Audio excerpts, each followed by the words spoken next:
ওমরার পদ্ধতি বর্ণনা করি। প্রথম এহরাম বাঁধবেন। কি করবেন? এহরাম বাঁধা মানে কি এটা জনগণ বুঝে না, কিন্তু ইল্লা মাশাআল্লাহ যারা পড়াশোনা করে। এহরাম বাঁধার মানে বলেন তো একজন কেউ?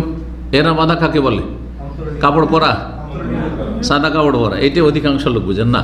হ্যাঁ, নিয়াতু দখুল ফিন নসুক, হজ অথবা উমরার ইবাদতে প্রবেশের নিয়ত করা।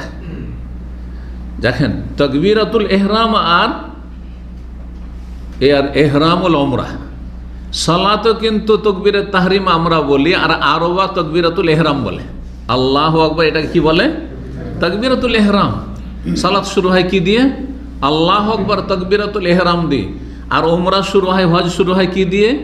এহরাম বাঁধা দিয়ে, মানে অন্তরে নিয়ত করা দিয়ে। অন্তরে নিয়ত করে এখন আমি উমরাতে ঢুকে পড়লাম, উমরা শুরু করে দিলাম, এর নাম হচ্ছে কি করা? এহরাম বাঁধা। জি, বাকি পুরুষদের জন্য কি করতে হবে, মহিলাদের জন্য কি করতে হবে, তারপরে মুখে উচ্চারণ, হ্যাঁ, লাব্বাইক উমরা ইত্যাদি, সেসব বিষয়গুলি পরে আসছে, সেগুলির হুকুম। তাহলে উমরায় প্রবেশ করবেন নিয়ত করে। উমরায় প্রবেশ করার আগে পুরুষদের জন্য যেটা করণীয় সেটা হচ্ছে শরীরে যতগুলি সেলাইকৃত কাপড় আছে, অর্থাৎ শরীরের গঠনে তৈরি কাপড় আছে, শরীরের গঠনে তৈরি টুপি খুলে ফেলতে হবে, তাই গেঞ্জি, হ্যাঁ হ্যাঁ, আন্ডার প্যান্ট, জামা কাপড় যা কিছু আছে সব কি করতে হবে? খুলে ফেলতে হবে। মহিলাদের ক্ষেত্রে কোনো বিশেষ লেবাস নেই, যে কোনো লেবাসে, কালো লেবাসে বরকাত আছে কালোতে। এটা আবার আমাদের অনেক মহিলারা কি মনে করে, হ্যাঁ, ভারত, বাংলাদেশ, পাকিস্তানের, হ্যাঁ, যে মহিলাদের এহরামের সময় একটা স্কার্ফ বাঁধতে হবে যেটা সাদা রঙের সাধারণত থাকে, আর এমন করে বাঁধতে হবে যে একবারে চুলগুলি যেন ভিতরে থাকে, এদিক ওদিক না যায়। কারণ অন্য সময় তো চুল খুলে চলাফেরা করতাম, এহরামের অবস্থায় চুল দেখা গেলে আমার এহরাম বাতিল, আর উমরা হজ বাতিল হয়ে যাবে মনে করে। এগুলি ভুল ধারণা। পর্দা বেগানা পুরুষের সামনে সবসময় করতে হবে, সেটা ভিন্ন বিষয়। তাহলে মহিলাদের বিশেষ কোনো পোশাক নেই, যেই পোশাক আছে সেই পোশাকে নিয়ত করবে। পুরুষরা সেলাইকৃত কাপড় থেকে মুক্ত হবে। আর এই সময়ে গোসল করা হচ্ছে সুন্নাত। প্রথম কি করবে? এহরাম বাঁধার আগে, হ্যাঁ, গোসল করবে, সেলাইকৃত কাপড়গুলি খুলে ফেলবে, আর তারপরে গোসলটা পরিষ্কার পরিচ্ছন্নভাবে করবে। গোসল করার পরে শরীরে, মাথায়, দাড়িতে বিশেষ করে আতর সুগন্ধি লাগাতে পারে, যেটা অনেকে করেন না। এখন এহরাম বাঁধেননি তো, এহরাম বাঁধার আগ পর্যন্ত কি করবেন? মাথায় আর দাড়িতে আতর লাগাবেন, কাপড়ে নয়। আর তারপরে সুগন্ধি যদি শরীরে থেকে যায় তাতে কোনো দোষ নেই, কারণ এই মর্মে সহিহ বুখারী মুসলিমে মা আয়েশা রাদিয়াল্লাহু তাআলা আনহা থেকে হাদিস রয়েছে, দলিল শোনেন। তিনি বলছেন, কানান নবী সাল্লাল্লাহু আলাইহি ওয়াসাল্লাম ইযা আরাদা আন ইহরিমা, নবী সাল্লাল্লাহু যখন ইহরাম বাঁধার ইচ্ছা করতেন তখন তাতাইয়াবা বিআতিয়াবে মা ইয়াজিদ, সবচেয়ে ভালো যে সুগন্ধিটা তার কাছে থাকতো, ভালো যে আতরটি থাকতো সেটি তিনি ব্যবহার করতেন। সুম্মা আরা ওয়াবিসাল মিসকে ফি রাসি ওয়া লাহিয়াতি বাদা, তারপরে এহরাম অবস্থায়, এহরাম শুরু করে দিয়েছেন, তারপরে তার দাড়িতে আর মাথায় আমি দেখতে পেতাম তার আতর সেন্টের চমক। তাহলে আতর এমনভাবে লাগাতেন, দেখেন এই হাতটা যেভাবে আছে, কিন্তু তেল বা আতর যদি লাগানো থাকে তো বোঝা যাবে যে চমকিছে, হ্যাঁ, চিকচিক করছে, বোঝা যাবে না? এটা দেখতে পেতাম, মাথায় দেখতে পেতাম, মাথার এই যে সেই সিথির ফাটলে, কারণ বিশাল মাঝখান দিয়ে সিথি করতেন, বড় চুল এইখানে, তো এইখানে দেখতে পাওয়া যেত যে আতর লাগিয়েছেন নবী সাল্লাল্লাহু আলাইহি ওয়াসাল্লাম। এর অবস্থায় দেখতে পেতাম। সহিহ বুখারী, সহিহ মুসলিমে হাদিস রয়েছে। গোসল করার হুকুম কি এহরামের শুরুতে? সুন্নাত না ফরজ? সুন্নাত। জি, পুরুষ হোক আর মহিলা হোক গোসল করা হচ্ছে সুন্নাত। কিন্তু ধরেন মদিনা থেকে এহরাম বাঁধছেন, আপনি মদিনা হয়ে যাচ্ছেন, আপনি হোটেলে গোসল করেছেন, আবার গিয়ে মিকাতে গোসল করতে হবে না, কোনো জরুরি না, হয়ে গেছে গোসল। কিন্তু যখন দেখবে যে না, বেশ দীর্ঘক্ষণ সফর করে এলাম, দামাম থেকে গোসল করে গেছেন, রাস্তাতে ঘেমেছেন, শরীরে ঘামটাম হয়েছে ইত্যাদি, টাইফ হয়ে যাচ্ছেন, তখন আপনি গোসল করেন। তখন আপনি গোসল করেন। মিকাতে গিয়েই গোসল করে এমন না, উদ্দেশ্য হচ্ছে যে আপনার গোসলটা যেমন কাছাকাছি সময় হয়। তো গোসল করলেন, গোসল করার পরে আপনি সালাত আদায় করবেন কি না, এটা একটি বিষয়। এহরামের সুন্নাত নামাজ রয়েছে, এটা অনেকের ধারণা, বরং অধিকাংশ লোকের ধারণা। এমন কোনো বিশেষ নামাজ নেই। নবী সাল্লাল্লাহু আলাইহি ওয়াসাল্লাম ফরজ সালাতের সময় থেকে যে ফরজ সালাত পড়েছেন আর তারপরে এহরাম বেঁধেছেন, কিন্তু বিশেষ কোনো নফল নামাজ নবী সাল্লাল্লাহু আলাইহি ওয়াসাল্লাম প্রমাণিত না। বুঝতে পেরেছেন? তাহলে গোসল করলেন, গোসল করার পরে যদি মনে করেন যে আমি সালাত আদায় করব 2 রাকাত, তাহলে নিয়ত করবেন তাহিয়াতুল উযু। কি নিয়ত করবেন? ফরজ নামাজের সময় নয় এটা, তাহলে তাহিয়াতুল উযুর নিয়ত করবেন। মসজিদে প্রবেশ করেছেন, তাহলে তাহিয়াতুল মসজিদের নিয়ত করবেন। তাহিয়াতুল মসজিদ প্লাস তাহিয়াতুল উযু একই সাথে দুটো নিয়ত 2 রাকাত সালাতই করে নিলেন, কোনো অসুবিধার কথা নেই। এহরামটা কোথা থেকে বাঁধবেন? এই ক্ষেত্রে একদল উলামা বলছেন যে যখন আপনি সালাত পড়লেন, সালাত পড়ার পরে সেখানে সালাম ফেরার পরে আপনি লাব্বাইক উমরা বলে নিয়ত করে নিলেন। আর আরেকদল বলছেন নবী সাল্লাল্লাহু আলাইহি সাল্লাম যেহেতু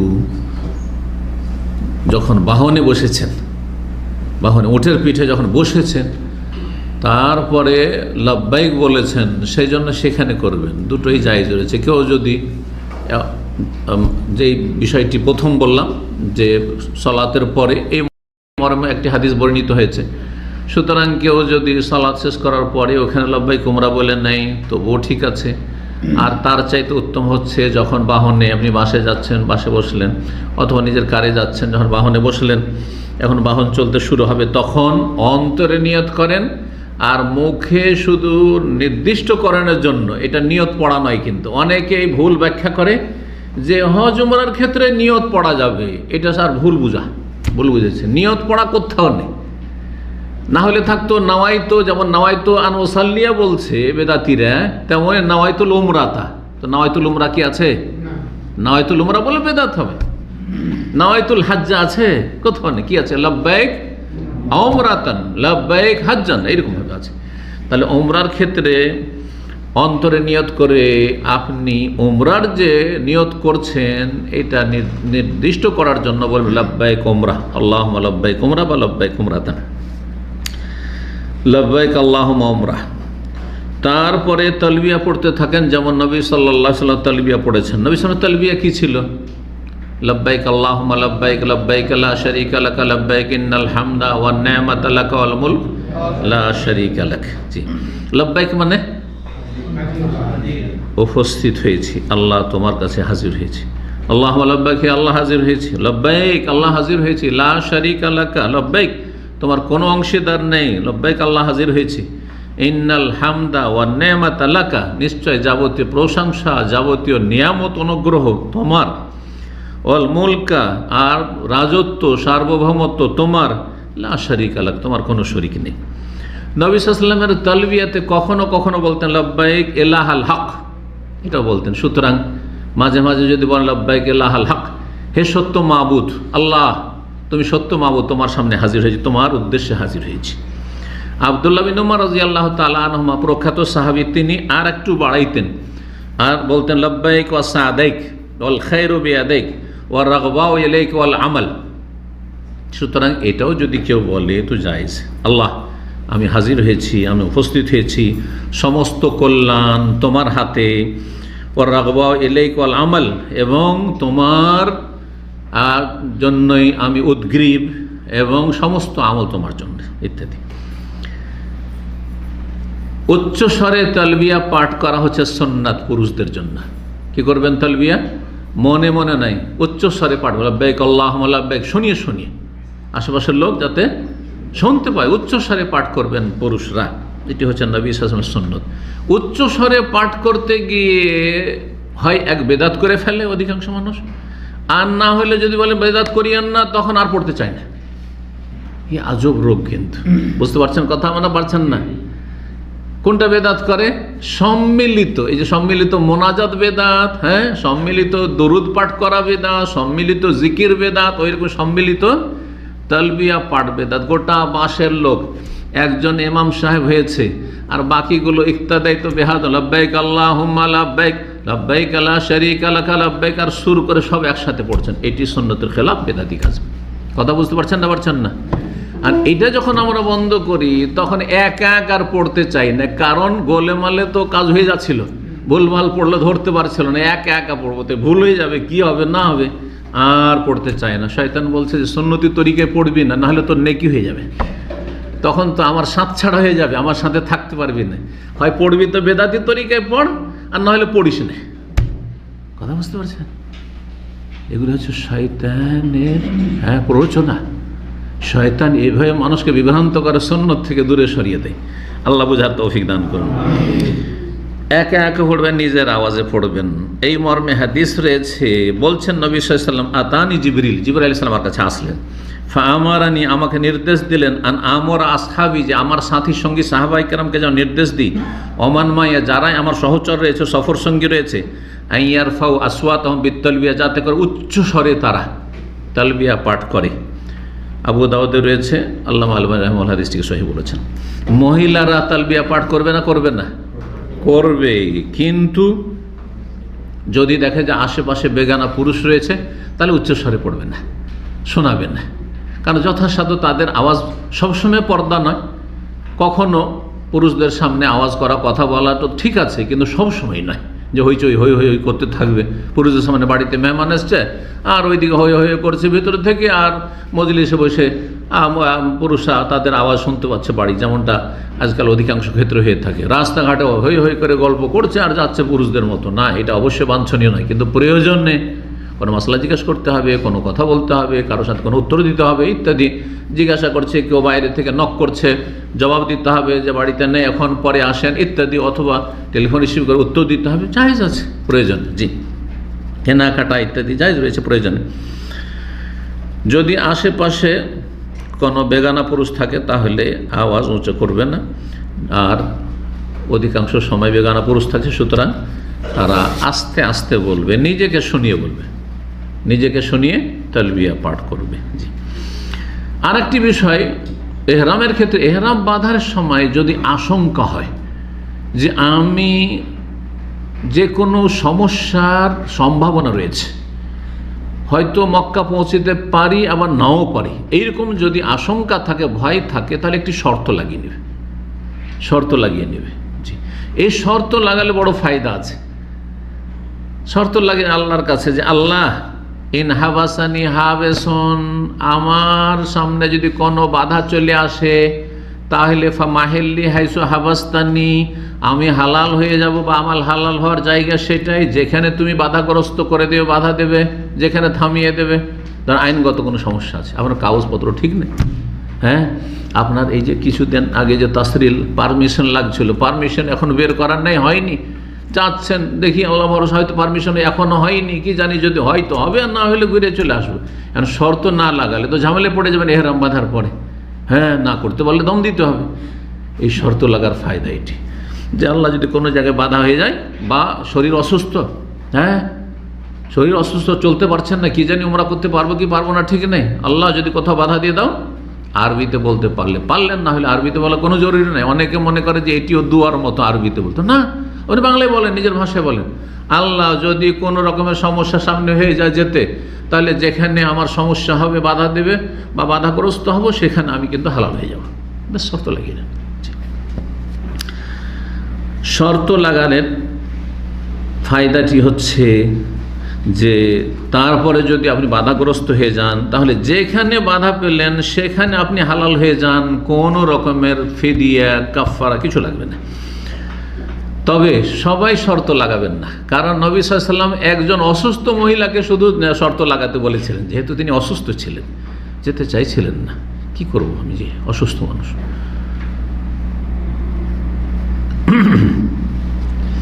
যদি কারো ভয় আশঙ্কা না থাকে তাহলে শর্ত লাগাবেন, কারণ নবী সাল্লাল্লাহু আলাইহি ওয়াসাল্লাম নিজে শর্ত লাগাননি, অন্যান্য সাহাবায়ে কেরামদের শর্ত লাগাতে বলেন। একমাত্র জুবাইর বিনতে জুবাইরকে শর্ত লাগাতে বলেছেন, কারণ তিনি অসুস্থ ছিলেন।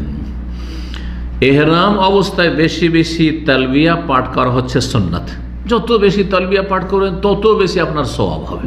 বেশি বেশি তালবিয়া পাঠ, আজকাল অধিকাংশ মানুষ কিন্তু তালবিয়া পাঠ করে না, 2, 4, 10 বার হয়তো পাঠ করে না। শুরুতে একটু পড়ে নিল আর শেষখানে পড়লো তো পড়লো, না হলে ওই যে শুরুতে পড়েছে ব্যাস হয়ে গেল না। যত বেশি তালবিয়া পাঠ করে, বিশেষ করে যখন অবস্থার পরিবর্তন হচ্ছে, সময়ের পরিবর্তন হচ্ছে, স্থানের পরিবর্তন ঘটছে, কোথাও উপরে উঠছেন নিচে নামছেন, অথবা সময় এক সময় থেকে আরেক সময়, এক স্থান থেকে আরেক স্থান, বিভিন্ন অবস্থা হচ্ছে, গাড়ি থেকে নামছেন, গাড়িতে উঠছেন ইত্যাদি, এই সময়গুলিতে বিশেষ করে কি করবেন, বেশি বেশি তালবিয়া পাঠ করবেন এবং আল্লাহ সন্তুষ্টি কামনা করবেন, জান্নাত কামনা করবেন, আল্লাহর রহমত কামনা করবেন, জাহান্নাম থেকে পানা চাইবেন, দোয়া করতে থাকবেন। তালবিয়া কখন থেকে শুরু আর কখন শেষ? শুরু কখন? যখন ওই যে ইহরাম বেঁধেছেন আর বলেছেন লব্বাইক ওমরা, লব্বাইক আল্লাহুম্মা ওমরা যে বলেছেন, তখন থেকে তালবিয়া শুরু করবেন। আর তারপরে থামবেন কখন? যখন তাওয়াফ করা শুরু করলেন, বাইতুল্লাহ সামনে আসলেন, হাজর আসওয়াদের সামনে, আর প্রথম বিসমিল্লাহ আল্লাহু আকবার যে প্রথম দিয়ে চক্কর শুরু করলেন, যেমনই এই চক্কর শুরু করলেন আল্লাহু আকবার বলে, তখনই আউয়াল শৌত, প্রথম চক্কর যখন শুরু করতে যাচ্ছেন তখনই তালবিয়া থেমে যাবে। তাহলে 7 চক্কর ঘোরার সময় যদি কেউ তালবিয়া পাঠ করে তো অতিরিক্ত কাজ করলো। আর শরীয়তে অতিরিক্ত কাজের নাম কি? বেদাত। সাফা মারওয়ায় যদি কেউ তালবিয়া পাঠ করে তাহলে ওর নাম কি? বেদাত। ভালো করে শুনুন। মক্কায় যখন প্রবেশ করলেন, এখানে একটি সুন্নাত মুস্তাহাব কাজ আছে, সেটি হচ্ছে গোসল করা, যেটা অনেকে জানেন না, তাই না? মনে করেন যে এহরাম অবস্থা আর গোসল করবো, কি জানি কোনো চুলটুল যদি খসে পড়ে যায়, ঝরে পড়ে যায়, তাই না?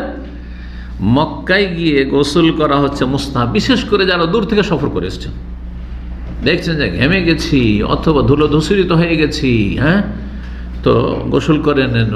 বরং এহরামের কাপড় যদি দেখেন যে ময়লা হয়ে গেছে দূর থেকে আসার কারণে, বন্ধ হয়ে গেছে, আর একাধিক এহরাম আছে, তো এহরামও বদলাতে পারেন, কিন্তু এহরাম বদলাবার সময় সেলাই করা কাপড় পরবেন না।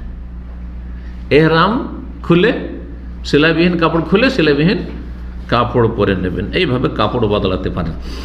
যখন মক্কার কাছাকাছি নবী সাল্লাল্লাহু আলাইহি ওয়াসাল্লাম হয়েছেন তখন গোসল করেছেন, সুতরাং সহিহ মুসলিমের হাদিসে রয়েছে। সুতরাং কেউ যদি গোসল করে তাহলে সেটা ভালো, মুস্তাহাব। তারপরে আল্লাহর ঘরে গেলেন। এখানে একটি ভুল, মানুষের ভুল ধারণা আছে, সেটা দূর করা বা সেটা নিরসন জরুরি। সেটা হচ্ছে মানুষরা অধিকাংশ মনে করে যে মক্কায় যাওয়ার পরে নো রেস্ট, কোনো রকমের বিরতি দেওয়া যাবে না, সাথে সাথে বাস থেকে নেমে আর সামান টামান রেখে ছুটতে হবে কোথায়? উমরা করতে। এমনও জরুরি নেই। ভালো যদি পারেন তো সাথে সাথে যান, শরীর সুস্থ আছে, সবল আছেন, আর এখন ওইরকম খিদাও নেই, আর হোটেলে রেস্টেরও কোনো প্রয়োজন নেই, দেরি করার কোনো প্রয়োজন নেই, তাহলে আপনি যান আর গিয়ে কি করবেন? ফরজ সালাতের সময় হয়নি এখন, তাহলে উমরা শুরু করে দেন, আপনি সরাসরি শুরু করেন। বাইতুল্লাহর তাহিয়া হচ্ছে তওয়াফ, তাহিয়াতুল মসজিদ পড়ার কোনো প্রয়োজন নেই। প্রথম তাহিয়া হচ্ছে কি? তওয়াফ করাটা হচ্ছে তাহিয়া, আর তারপরে তওয়াফের পরে সালাত। কিন্তু যদি দেখা যায় যে আপনার শরীর খুব ক্লান্ত আছে অথবা খিদা লেগে আছে, খাওয়া দাওয়া করলেন, একটু ঘুমিয়ে নিই, এই সন্ধ্যাবেলা পৌঁছেছি, চলো 2-4 ঘন্টা ঘুমিয়ে নিই, আমি ভোর রাত্রে আমি উমরা সারবো, কোনো দোষের কথা নেই। সকালে গেছি, জুমার সময় হয়ে যাচ্ছে, জুমা পড়বো বিকেলে অথবা সন্ধ্যাবেলা, অসুবিধা নেই। কিন্তু এহরাম অবস্থায় যে বাধা নিষেধগুলি সেগুলি মেনে চলতে হবে। জি। তো মসজিদে হারামে গেলেন, আর যাওয়ার পরে যদি দেখেন যে আমাকে কিছুক্ষণ বসতে হচ্ছে, তারপরে আমি তওয়াফ করতে পারবো, তাহলে তাহিয়াতুল মসজিদ পড়ে বসবেন, আর যদি দেখেন যে না বসতে হচ্ছে না, তাহলে সরাসরি মসজিদে প্রবেশ করলেন। আর তারপরে মসজিদে, যে কোনো মসজিদে প্রবেশের যে দোয়াগুলি, জিকির আজকার রয়েছে সেগুলি পাঠ করবেন। বিসমিল্লাহ ওয়াসসালাতু ওয়াসসালামু আলা রাসূলিল্লাহ, আল্লাহুম্মা আফতাহলি আবওয়াবা রাহমাতিকা, প্রসিদ্ধ হাদিস। কোন কোন রিওয়ায়াতে রয়েছে আল্লাহুম্মা আগফিরলি যুনুবি ওয়াফতাহলি আবওয়াবা রাহমাতিকা। সুতরাং আল্লাহুম্মা আগফিরলি যুনুবি অন্য হাদিসে যেহেতু রয়েছে, সেটাও যদি এখানে পড়েন কোনো দোষের কথা নাই। আর একটি দোয়া রয়েছে, জিকির রয়েছে, সেটি হচ্ছে আউযু বিল্লাহিল আযীম। মুখস্থ আছে কার? ওয়াবে ওয়াজহিল করিম ওয়াবে সুলতানিহিল কদিম ওয়া সুলতানিল কদিম মিনাশ শাইতানির রাজিম। জি। তারপরে হাজরে আসওয়াদের দিকে এগিয়ে যাবেন। শুরু করবেন কোথা থেকে? হাজরে আসওয়াদের সামনে গিয়ে শুরু করবেন সেখান থেকে। যদি সম্ভব হয় তাহলে হাজরে আসওয়াদকে স্পর্শ করবেন এবং চুমন দেবেন। যদি সম্ভব হয় তাহলে কি করবেন? ইস্তেলাম করবেন। ইস্তেলাম হচ্ছে স্পর্শ করা হাত দ্বারা, আর তার সাথে মুখ দিয়ে সরাসরি যদি মুখ ঢুকিয়ে চুমন দেওয়া সম্ভব হয় তাহলে সেটা করবেন, কিন্তু সাধারণত সেটা সম্ভব হয় না। আর এইটা করার জন্য যারা লাইন ধরে দাঁড়িয়ে থাকে তারা নিজেকে কষ্ট ফেলে, অন্যকেও কষ্ট দিয়ে থাকে। সেই জন্য এখানে গিয়ে যদি চুমো দেওয়া সম্ভব হয় চুমো দিলেন, আর না হলে যদি চুমো দেওয়া মুখ দিয়ে সম্ভব না হয় তা হাত দিয়ে স্পর্শ করতে পারলে হাতে চুমন দিবেন। 2 নম্বর কি? সরাসরি চুমন দিলেন 1 নম্বর। ও সেটা যদি না হয় তাহলে হাত ঢুকিয়ে দিলেন আর তারপরে চুমন দিলেন। একসময় আমরা এটা করেছি যখন ছাত্র জীবন ছিল, তা অথবা তখন ওই মহরম মাসে বাইরের কোনো ওমরা টোমরা হইতো না। এখন তো গোটা বছর ভিড়, একই রকমের ভিড় থাকছে, তো আজকাল খুব কঠিন হয়ে গেছে। আর সেটি সুন্নত কাজ, তার জন্য যে লাইন লাগে বসে থাকতে হবে আর ধাক্কাধাক্কি করতে হবে, এগুলো কোনো ভালো কাজ নাই। যদি মুখ দিয়ে চুমন দেওয়া সম্ভব হলো না আর হাত দিয়ে স্পর্শ করে চুমন দেওয়া সম্ভব না হয় তাহলে কি করবেন? আল্লাহু আকবার। প্রথমবার বিসমিল্লাহ, প্রত্যেকবারে যারা বলে বিসমিল্লাহ আল্লাহু আকবার, বিসমিল্লাহ আল্লাহু আকবার, ভুল কাজ করে। বিসমিল্লাহ ভালো কাজ শুরু করার জন্য প্রথমখানে বলতে পারেন, আর বাকি ইউকাব্বিরু ফি কুল্লি শত, প্রত্যেক চক্করে নবী সাল্লাল্লাহু আলাইহি ওয়াসাল্লাম করেছেন, তাকবীর পাঠ করেছেন। কি বলবেন? আল্লাহু আকবার। যখন ইশারা করবেন, ইশারা করার পরে হাতে অনেকে চুমন দেয়, এটি বিদআত। ইশারা করলেন, ছুঁইতে পারেননি, তাহলে চুমন কিসের? চুমন না এখানে। কিন্তু কি করবেন? আল্লাহু আকবার, ব্যাস। আর তারপরে এগিয়ে যাবেন, হাতে চুমন দিবেন না। হাজরে আসওয়াদে যদি চুমন দিতে পারেন তো এরও ফজিলত রয়েছে। এই মর্মে হাদিস মুসনাদ আহমদের, তিরমিজি, ইবনে মাজাহ রয়েছে। হাদিসটিকে আল্লামা আলবানী রাহিমাহুল্লাহ সহিহুল জামেতে সহিহ বলেছেন। হাদিসটা শোনাই আপনাদেরকে। হাজরে আসওয়াদ চুমনের ফজিলত অনেকে জানেন না। লা ইয়াবাসান আল্লাহুল হাজার ইয়াউমাল কিয়ামা, কিয়ামতের দিনে আল্লাহ এই হাজরে আসওয়াদকে উঠিয়ে নিয়ে আসবেন হাশরের ময়দানে। ওয়ালাহু আইনান ইউবসিরু বিহিমা, আর এই হাজরে আসওয়াদ কালো পাথরটির 2টো চোখ দিয়ে তাকাবে। আল্লাহু আকবার। চোখ আল্লাহ তৈরি করে দৃষ্টি শক্তিতে তাকাবে। ওয়া লিসানুন ইয়ানতিকু বিহি, জবান বাক শক্তি থাকবে, পাথর কথা বলবে, হাজরে আসওয়াদ কথা বলবে। ইয়াশহাদু আলা মান ইসতালামাহু বিহাক্কিন, যে সত্যিকার অন্তর নিয়ে ইখলাসের সাথে চুমন দিয়েছে।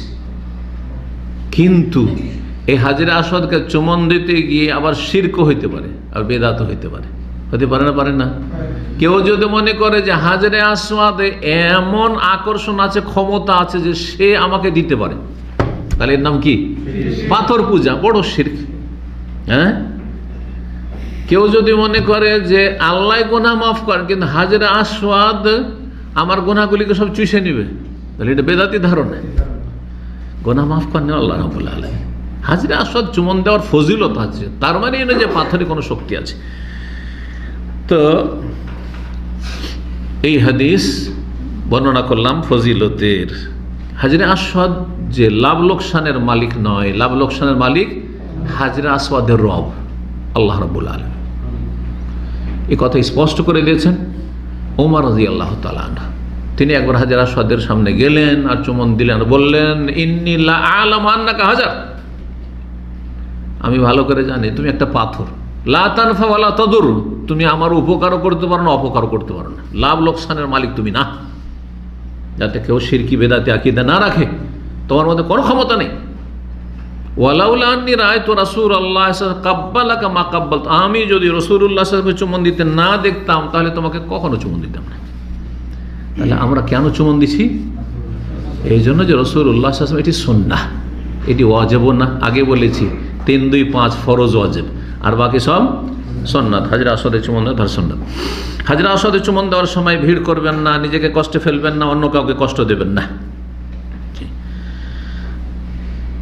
ওমর রাদিয়াল্লাহু তাআলা আনহুকে নবী সাল্লাল্লাহু আলাইহি ওয়াসাল্লাম এই মর্মে বলেছিলেন, ইয়া ওমর, হে ওমর। ওমর তো বড় শক্তিশালী মানুষ ছিলেন, বীর বাহাদুর মানুষ। ইয়া ওমর ইন্নাকা রাজুলুন কওয়ি, তুমি বড় শক্তিশালী মানুষ।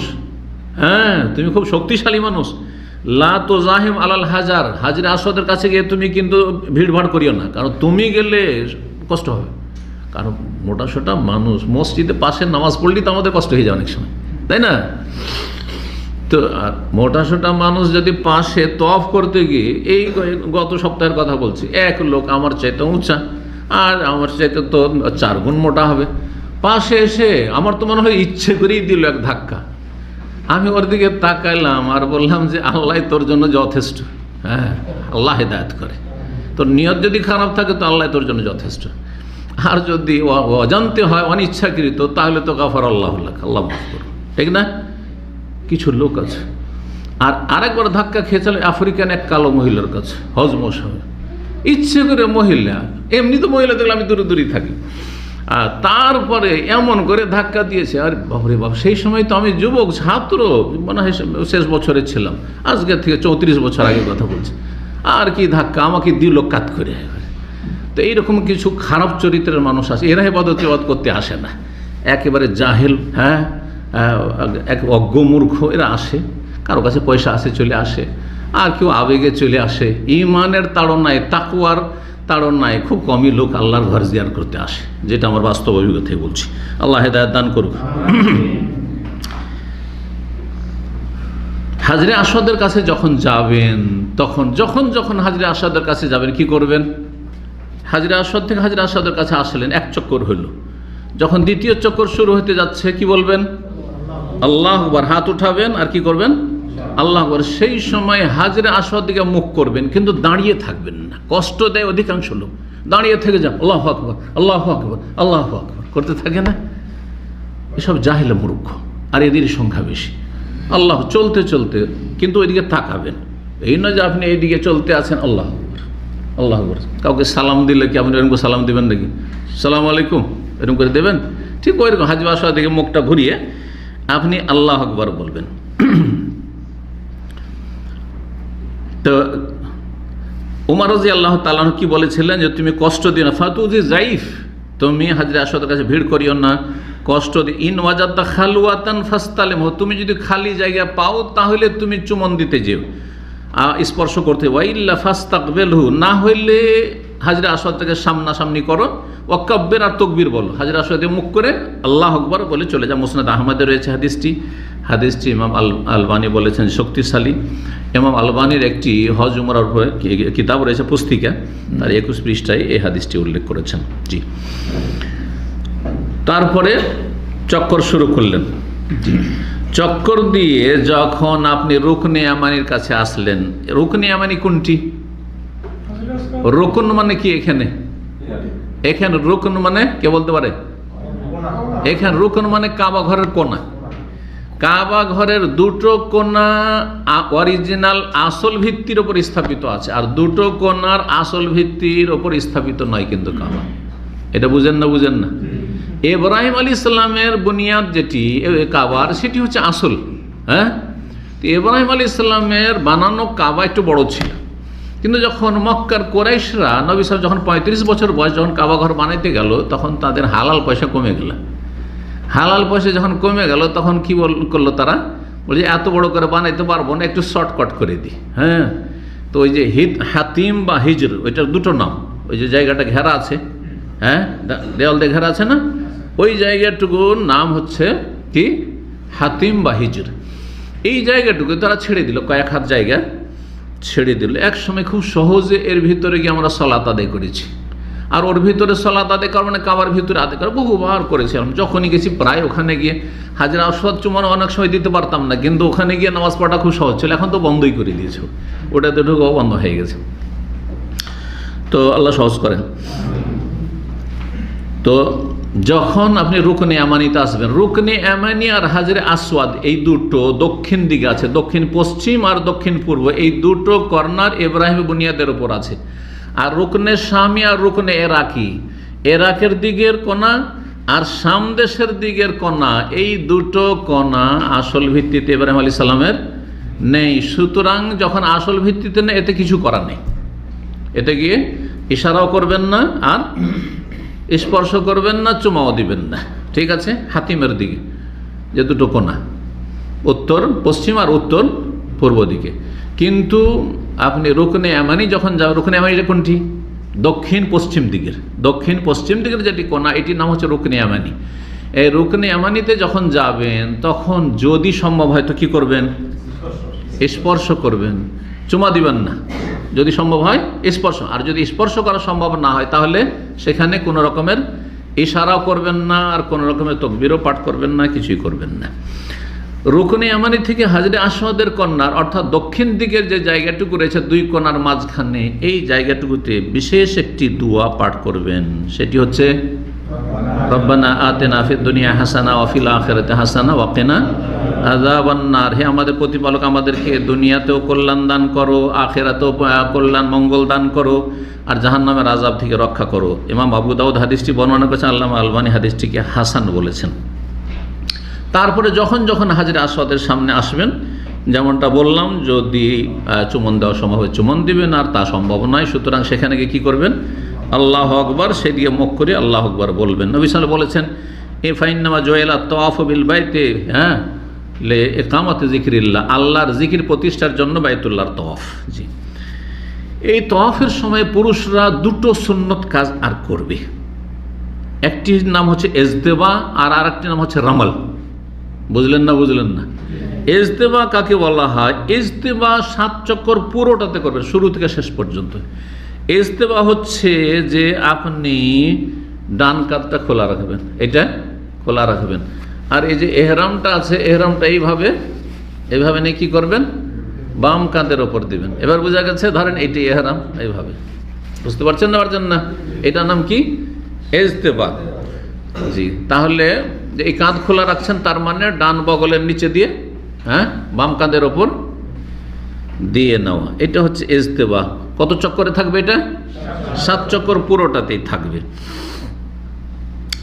আর যখনই তওয়াফ শেষ হয়ে যাবে, তওয়াফ শেষ হলে তখন কাঁধ ঢেকে, তওয়াফ শেষ করার পরে সালাত আদায় করার সময় যদি কেউ কাঁধ ঢেকে রাখে তাহলে সেই সালাতের জন্য যে জরুরি 2 কাঁধ ঢাকা, সেই জরুরি কাজটি করলো না।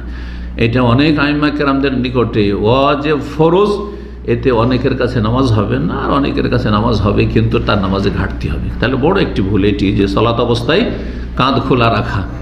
আর বর্তমান যুগের কোনো এক দেশের খলিফা, যাকে এক শ্রেণী জামাতি ইখওয়ানিরা খলিফা বলছে, আর সেই খলিফাও ওই কাঁধ খুলে কিছুদিন আগে তওয়াফ করে গেল। যেই খলিফার এই মাসলাই জানেন সে ইসলামের কি আর খলিফা হবে, আল্লাহ বুঝার তৌফিক দান করেন। তো এই একটি সুন্নাত ইজতেবা, আর আরেকটি সুন্নাত হচ্ছে রামাল করা। রামাল করবেন প্রথম 3 চক্করে। রামাল কাকে বলা হয়? বলছে একটু দ্রুত চলবেন কিন্তু ধাপগুলো ঘন ঘন ফেলবেন। রামাল মানে এমনি দৌড় না, আর খুব জোরে দৌড় দেওয়া না, একটু যেন আপনি বীর পুরুষের মতো দৌড়ছেন, আর ধাপগুলি খুব লম্বা লম্বা করে নয়, বরং ছোট ছোট করে ফেলা।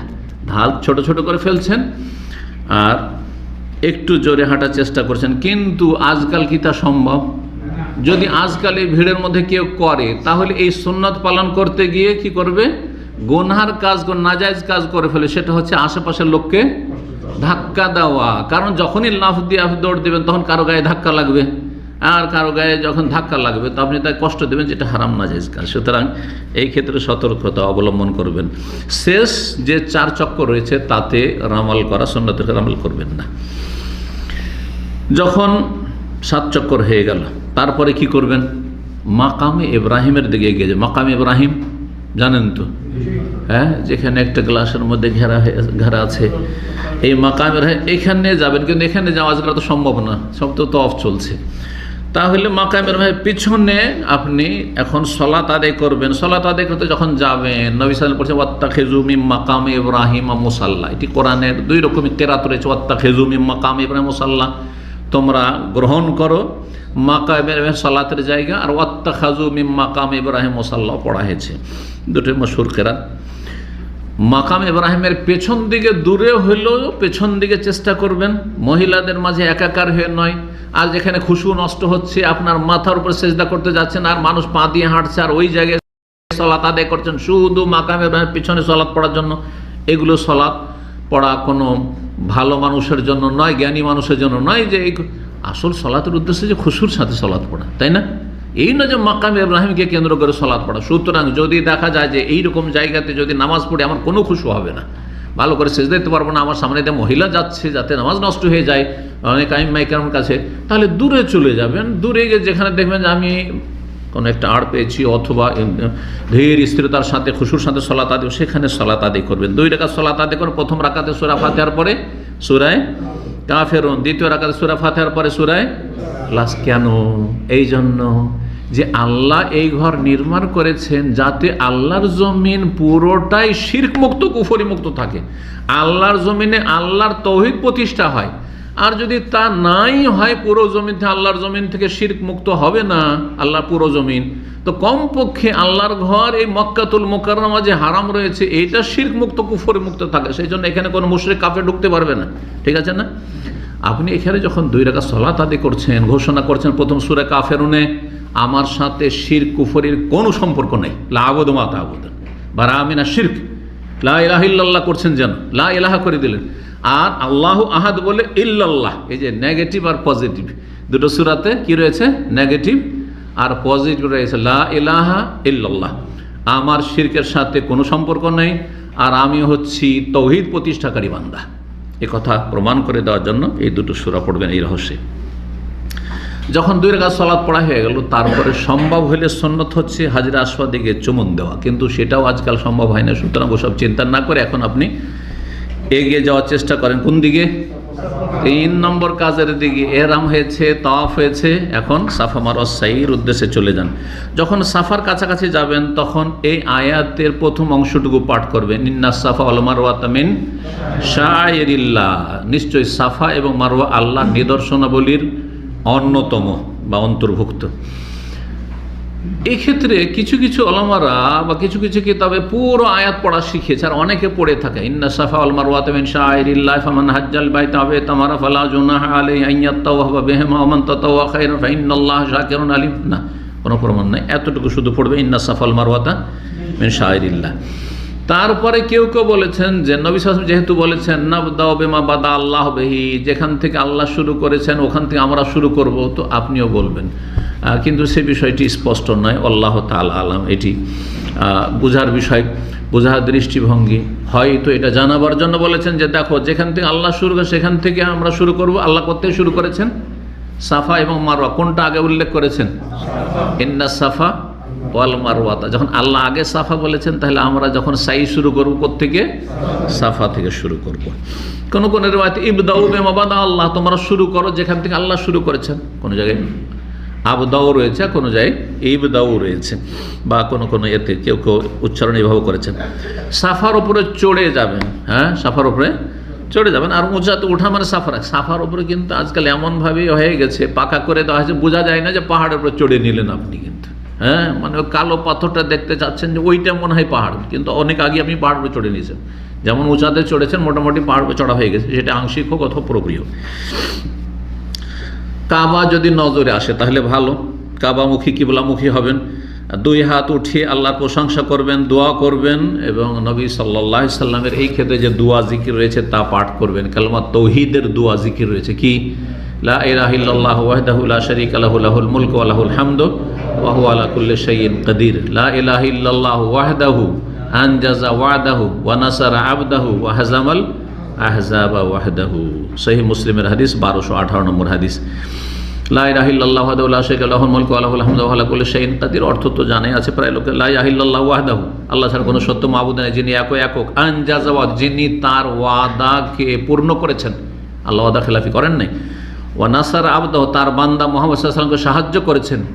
এক সময় নির্বাসিত হইতে হয়েছে, কত গোপনে আর জান বাঁচিয়ে হিজরত করে পালাতে হয়েছে, আর এখানে আল্লাহ তার বান্দাকে নবীকে সাহায্য করেছেন। ও হাজামাল আহাজ, সমস্ত কুফরি শক্তি কাফের সম্প্রদায়কে দলকে এক আল্লাহ একমাত্র পরাস্ত করেছেন, পরাজিত করেছেন। এ কথা যেন আপনি সেখানে ঘোষণা করেছেন আল্লাহর গুণগান বর্ণনা করতে গিয়ে। সহিহ মুসলিমের হাদিস। এই দোয়া, এই জিকির 3 বার করবেন এবং এর মাঝে মাঝে দোয়া করবেন। এখানে মানুষরা করে কি, অনেকে আগেই 3 বার পড়ে নিল, তারপরে দোয়া করা শুরু করলো। এর চাইতে সহিহ সুন্নত বা সঠিক বুঝ হচ্ছে এই হাদিসটির, যে একবার দোয়াটা পড়লেন, আবার আপনি দোয়া করছেন, বেশ কিছুক্ষণ অন্য দোয়া করলেন যা আপনার দিন দুনিয়ার চাওয়ার, আর চাওয়ার পরে তারপরে আবার এটা পড়লেন, দ্বিতীয়বার আবারও দোয়া করলেন, আর তারপরে আবার তৃতীয়বার পড়লেন, আবার দোয়া করলেন, এইভাবে করবেন। জি, এটি হচ্ছে সূক্ষ্ম কথা। আর এই কথাই কোরআন সুন্নাহর বড় সালাফি আলেমরাই বর্ণনা করেছেন এই বিষয়ে। সাফা মারোয়ার মাঝে দুটো সবুজ বাতি রয়েছে। এই জায়গাটুকু খুব নিচু জায়গা ছিল। আর ইব্রাহিম আলাইহিস সালামের স্ত্রী হাজার, ইসমাইলের মা, যখন ওই নিচেখানে নামতেন তখন আর ছেলেকে দেখতে পেতেন না, ছেলে নজর আসতো না, তখন ওই জায়গাটা দিতেন দৌড়। হ্যাঁ, সেই জন্য ওই আদর্শটিকে, ওই সুন্নতটিকে আল্লাহ কিয়ামত পর্যন্ত বহাল রেখেছেন। এই রহস্যের কারণে সেই জায়গায় এখন কি করে দেওয়া হয়, সমতল মোটামুটি করে দেওয়া হয়েছে। তবে বোঝার জন্য, না হলে তো বোঝা যেত না, দুটো সবুজ বাতি লাগিয়ে দেওয়া হয়েছে। এখানে দৌড়বেন কারা? পুরুষরা, মহিলারা নাই। জি, নবী সাল্লাল্লাহু আলাইহি সাল্লাম থেকে ইবনে মাজাহ হাদিস রয়েছে, হ্যাঁ, সাহাবীরা বর্ণনা করেছেন, আন্না সাআ বাইনা সাফাল মারওয়া, নবী সাল্লাল্লাহু আলাইহি ওয়াসাল্লাম সাফা মারওয়া মাঝে সাই করলেন। আর তারপরে বললেন লা ইউক্তাউল আবতাহু ইল্লা শাদ্দান, এই নিচু জায়গা যে আবতাহ, নিচু জায়গাটি রয়েছে, এটা দৌড় দিয়ে অতিক্রম করতে হবে। ইবনে মাজাহ হাদিস, আল্লামা আলবানী হাদিসটিকে সহিহ বলেছেন। আর তারপরে যখন সবুজ বাতি পার হয়ে গেল তখন আপনি স্বাভাবিক চলবেন আর দোয়া করতে থাকবেন। আর তারপরে কোথায় পৌঁছিবেন? মারওয়ায় পৌঁছবেন। সাফা থেকে মারওয়া গেলে এক চক্কর হয়ে গেল, মারওয়া থেকে সাফা আসলে এক চক্কর শুরু হবে তাহলে সাফা থেকে, আর 7 চক্কর শেষ হবে কোথায় গিয়ে? মারওয়ায় শেষ হয়ে যাবে। কিন্তু অনেকে এখানে ভুল করে দেয়, মনে করে যে তওয়াফে তো দেখলাম যে ওই যে একবার হাজরা আসওয়াদ, হাজরা আসওয়াদ, হ্যাঁ, তো এইখানেও মনে করছে যে সাফা থেকে শুরু করলাম, আবার সাফায় ফিরবো, তাহলে এক চক্কর দিয়ে 14 চক্কর লাগিয়ে বসে থাকে। এখানে আর একটি বেদাতি কাজ করে তওয়াফের ক্ষেত্রে, সাফা মারওয়া সাইয়ের ক্ষেত্রে, সেটা হচ্ছে প্রত্যেক চক্করে খাস খাস দোয়া। আল্লাহুম্মা ইন্না হাযাল বাইতু বাইতুকা ওয়াল হারামু হারামুকা ওয়া আনা আবদুকা। আবার চিল্লে চিল্লে একটা মুআল্লিম রেখে দিয়েছে, আর বাকি মুকাল্লিদ অন্ধ চিৎকার করছে, না তাদের দোয়াতে খুশু খুজু রয়েছে, না অন্য কারো খুশু খুজুকে রাখছে, আর তারা নিজের ইবাদতকে খারাপ করছে আর অন্যের ইবাদতকেও খারাপ করছে। এরা আসলে আদর্শ নয়, এরা আসলে একেবারে মুসলিম সমাজের জাহেল। আল্লাহ তাদের বুঝার তৌফিক দান করুন। আপনি যে দোয়াটি জানা আছে সেই দোয়াই পড়বেন, না হলে নিজের ভাষায় দোয়া করবেন, নিজের ভাষায় দোয়া করবেন। তওয়াফ অবস্থায় যে কোনো দোয়া করতে থাকেন আপনি, আর সাই অবস্থায় যে কোনো দোয়া করতে থাকেন, কোরআন তেলাওয়াত করতে থাকেন। নবী সাল্লাল্লাহু আলাইহি ওয়াসাল্লাম কোরআন তেলাওয়াত করেছেন এই অবস্থায়। যে কোনো রকমের ভালো কাজ করেন আপনি, জিকির, দোয়া, তেলাওয়াত কোরআন। জি, তারপরে যখন আপনার 7 চক্কর পুরা হয়ে গেল তখন কি করবেন? 7 চক্কর যখন পুরা হয়ে গেল, এই যে সাফা এবং মারওয়া, সাফাতে যে দোয়া করলেন, মারওয়াতে যখন যাবেন, মারওয়াতে এই আয়াতটি পড়বেন না, কিন্তু সেখানে গিয়ে কি করবেন? আপনি দোয়াগুলি পাঠ করবেন, যে কালিমা তাওহীদ লা ইলাহা ইল্লাল্লাহু ওয়াহদাহু লা শারীকা লাহু লাহুল মুলকু ওয়া লাহুল হামদু ওয়া হুয়া আলা কুল্লি শাইইন কাদির, লা ইলাহা ইল্লাল্লাহু ওয়াহদাহু আনজাযা ওয়া'দাহু নাসারা আবদাহু হাযামাল ওয়াহযাহু, সেটাও কি করবেন? পাঠ করবেন 3 বার করে। আর এর মাঝে দোয়া করে, প্রত্যেকবার দোয়া করা একবারে সুন্নত আর করতে হবে এমন কোনো জরুরি নাই। যদি হইলো, না হইলে কমপক্ষে মাঝে মাঝে করলেন, একবার এখানে করলেন, একবার করলেন। তারপরে দোয়াগুলি পড়তে পড়তে নেমে গেলেন, হাত তুলে সবসময় দোয়া করতে হবে এমনও কোনো না, তবে করতে পারলে ভালো, কেবলামুখী হয়ে। আল্লাহ তৌফিক দান করুন। সর্বশেষ যেই কাজটি, যখন 7 চক্কর পুরা হয়ে গেল, 7 চক্কর যখন পুরা হয়ে গেল, এখানে আরেকটি কথা বলে দিই, দুটো কথা, এই দুটো জায়গায় তো ভুল করে। আমি দেখেছি সাধারণ ভাইদের সাথে কখনো থেকে যে অনেকে এই ভুলটি করে। যখন তওয়াফ শেষ হইল, 7 চক্কর তওয়াফ শেষ হলো, শেষ করার পরেও হাজরা আসওয়াদের সামনে এসে কি করে কেউ কেউ? আল্লাহু আকবার। না, এই আল্লাহু আকবার হাজরা আসওয়াদে যখন তওয়াফের চক্কর শুরু করছেন, 7ম বারে যখন শেষ করে দিলেন, তাহলে কেন হাত উঠাবেন? এটা বুঝতে পেরেছেন? এই ভুলটা করবেন না।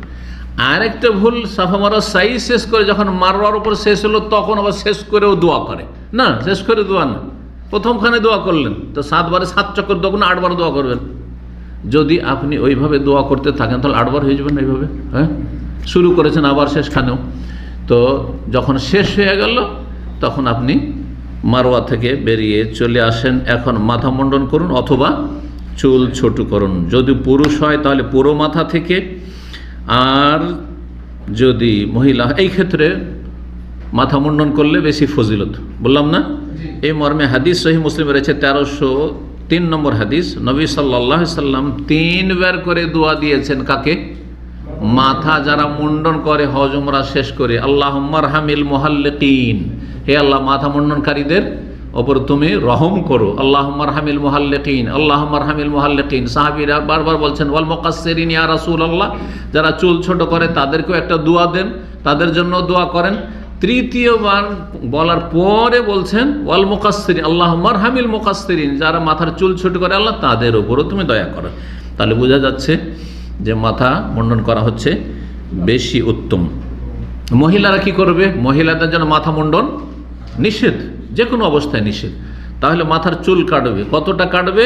হাদিসে রয়েছে বেকাদরে আনমোলা। আনমোলা বলা হয় যে আঙ্গুলের জোড়, প্রথম জোড়, এতটুকু করে, এতটুকু করে শেষ দিকে যে চুল রয়েছে, শেষ দিকে চুল থেকে আঙ্গুলের এক পর পর্যন্ত এতটুকু করে কাটবে। এইভাবে আপনার কি হয়ে গেল? ওমরা শেষ হয়ে গেল। ওমরা যখন আপনি চুল কাটবেন তখন ইহরামের কাপড় পরে থাকবেন কি না? এখানে কিছু লোকেরা ভুল করে। যখন আপনার ওমরা শেষ হলো তখন ইহরামের কাপড় কখন খুলবেন? মাথা মুন্ডনের পরে খুলবেন। কেউ যদি মাথা মুন্ডন মক্কায় না করে, মক্কায় করা উত্তম, হারামের ভিতরে করা, হারাম হুদুদে হারামের ভিতরে করা উত্তম। কিন্তু কেউ যদি বেরিয়ে চলে আসে, দূরে চলে আসলো, মসজিদে তামিয়ার বাইরে গিয়ে হালাল এরিয়াতে গিয়ে মক্কায় হয়তো কোথাও করলো, অথবা কেউ জেদ্দা চলে এসে তারপরে মাথা মুন্ডন করলো, কোনো রকমের কাফারা নেই, কিন্তু অনুত্তম কাজ করলো। উত্তম হচ্ছে যে হুদুদে হারামের ভিতরে, হারামের এরিয়ার ভিতরে আপনার সমস্ত কাজগুলি সেরে নাও। এমনকি কেউ যদি ভুল করে চলেও আসে দাম্মাম, কিন্তু দাম্মাম আসলে তো সিলাই করা কাপড় পরে নিয়েছে, তাহলে একটা ভুল করেছে, অজ্ঞতার কারণে করেছে। এই জন্য ওলামারা অধিকাংশ বলেছেন যে এই ক্ষেত্রে কোনো দম কাফারা লাগবে না। তবে এইরকম ভুল করবে না, এহরাম আবার পরে নিয়ে চুল কাটতে হবে। এহরাম পরে নিয়ে জিদ্দাও কেউ যদি চলে যায়, এহরাম অবস্থায় চলে যান, আর তারপরে ওই এহরামের কাপড় অবস্থায় চুল কেটে তারপর এহরাম খুলবে। তো হয়ে গেল উমরাতে তাহলে প্রথম 3টি ফরজ রুকুন, 2টি হচ্ছে ওয়াজিব, আর তার বাকি সমস্ত হচ্ছে সুন্নাত। আল্লাহ রাব্বুল আলামিন যেন আপনাদের আমাদের নেক আমল কবুল করেন, এবং আল্লাহ রাব্বুল আলামিন বাইতুল্লাহর জিয়ারা বেশি বেশি করার তৌফিক দান করেন। হজ উমরা যারা করেছেন তাদের কবুল করেন, এবং যারা এখনো করতে পারেনি আল্লাহ তাদের তৌফিক দান করেন। আল্লাহ আপনাদের আমাদের সকলের রুজিতে বরকত দান করেন, সমস্ত অনিষ্ট থেকে আল্লাহ হেফাজত করেন। ওয়া সাল্লাল্লাহু সাল্লাম আলা নবিয়ানা মুহাম্মদ ওয়া আলা আলিহি ওয়া সাহবিহি আজমাইন।